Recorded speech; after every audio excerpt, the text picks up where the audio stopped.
Hello, beautiful souls. Welcome to my channel. If you are new, welcome. If you are coming back, welcome back. I'm so glad to have you.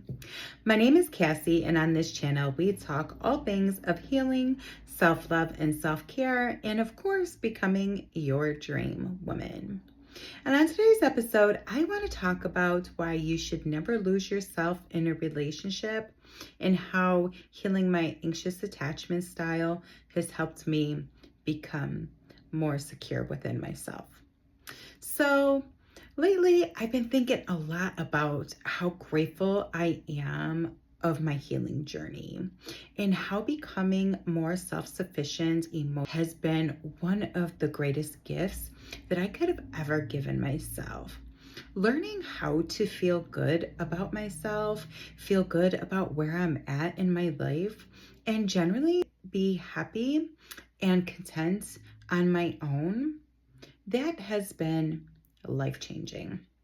And honestly, I'm so grateful that God had showed me the path to healing and helped me understand what I needed to do in order to move from an anxious attachment style into more of a secure attachment style.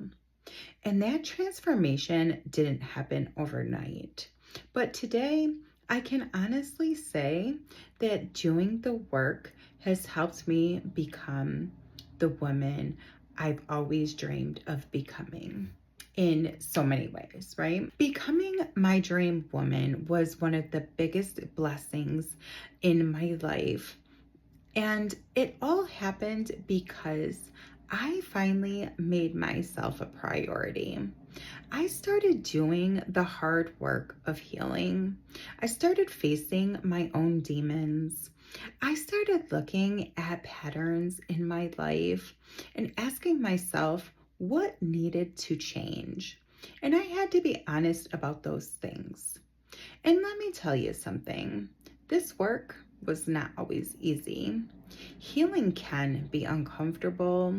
Healing can make you face parts of yourself that you didn't want to see again. But the ROI on healing is unbelievable. Yes, the rate of return on investment for doing this work impacts the rest of your life. So if you're doing the work right now, keep going, because the benefits that you are creating today will help support you for the rest of your life. And one of the biggest lessons that I've learned on my healing journey is something that I never used to do when I was in that anxious attachment style. And that is, I never really had a life of my own. My entire life revolved around the man that I was with, the relationship, my family, the kids, everything else besides me. And while loving your partner and your family is such a beautiful thing, I believe that was the structure of a successful relationship. That was basically to give everything to everyone else and leave nothing for myself. And that's what I thought love looked like. But what I've learned now is that that is truly not a healthy dynamic or a healthy way of living. And that is definitely not something that you want to teach your children as well. So what I've realized is that it is so important to have your own life. You need your own hobbies, your own interests, your own friendships, your own goals, and your own way to create income and to support yourself. Because here is the truth. If a relationship ends or if something, happens, you never want to be left in a position where you realize that you gave your entire identity away. No hobbies, no friends, no income, no sense of who you are outside of that relationship. That is an incredibly painful place to be. And unfortunately, it happens to so many women. So if you're a younger woman who is dating and looking to get married someday, Or maybe you are already married. I highly encourage you to start creating a life that belongs to you. Start finding hobbies that you enjoy. Join groups or communities where you can meet other women and build friendships.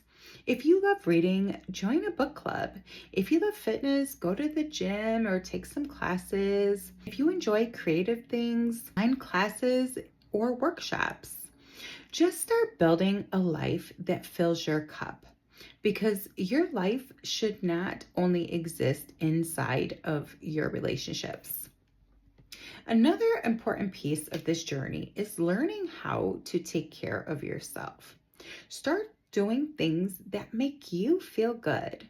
Maybe that's getting your hair done, going to the gym, taking yourself to the spa, decorating your home in a way that makes you feel happy, buying yourself flowers. What makes me feel good may be different than what makes you feel good. And that is okay. You have to find out what makes you feel good and do that. And the point is that you are intentionally doing things that nourish you, things that light you up, and things that make your heart happy. Here is something else interesting that a lot of people don't realize. Having your own life actually makes your relationship healthier, because when you rely on your partner to make you happy all of the time, that creates a lot of pressure. If he's tired, if he's stressed, if he's having a bad day, then suddenly your entire emotional state is affected by how he shows up. And that gives someone else a lot of power over your happiness. And that is not where you want to be. Your happiness should be something that you know how to create for yourself. You deserve to feel good regardless of what is happening around you. That means learning how to take your power back, learning how to regulate your own emotions, learning how to create your own life. And once you learn how to do all of that, you realize that you never want to give that power away again. And I want to talk to my younger women for a moment. When you start dating someone new, it is very common that you want to spend every moment together. You're excited, you're in love, you want to do everything together, but you still need to maintain your own life. I can't stress that enough. You still need space for your hobbies, your friends, and your personal growth. Because when you keep your own life, it actually keeps your relationship healthy. It gives your partner space to miss you, and it keeps a little bit of mystery. And it allows both people to continue growing individually. I learned this the hard way. In my past marriage, I gave everything to my relationship and my family. When the divorce happens, I had to rebuild everything from the ground up. My identity, my happiness, my direction. And while I eventually figured it out, it was not a comfortable position to be in. And I would never want to give someone else that much control over my life ever again. And back then, I was that anxious attachment style. I was constantly looking to my partner to make me feel happy, to create amazing days, because I never learned how to do that for myself. And that impacted the way that I showed up in my relationships. But today, that's not my energy anymore, thank goodness. Today, I know how to create happiness within myself, and that is one of the most powerful things that you can learn. So if you're watching this and you're realizing that this might be something that you are struggling with, maybe you're feeling overwhelmed, maybe you're not sure where to start, I would love to help you. And you can send me an email at sayyestohealing1111@gmail.com, and we can talk together and figure out what your next step should be, and help you heal and build self-love and create the life where you feel amazing every day, because you deserve that and you deserve it now. So don't waste much more time, because the sooner you get to start creating the life of your dreams, the sooner you get to enjoy it. So I love you, and I'll see you in the next one. Bye.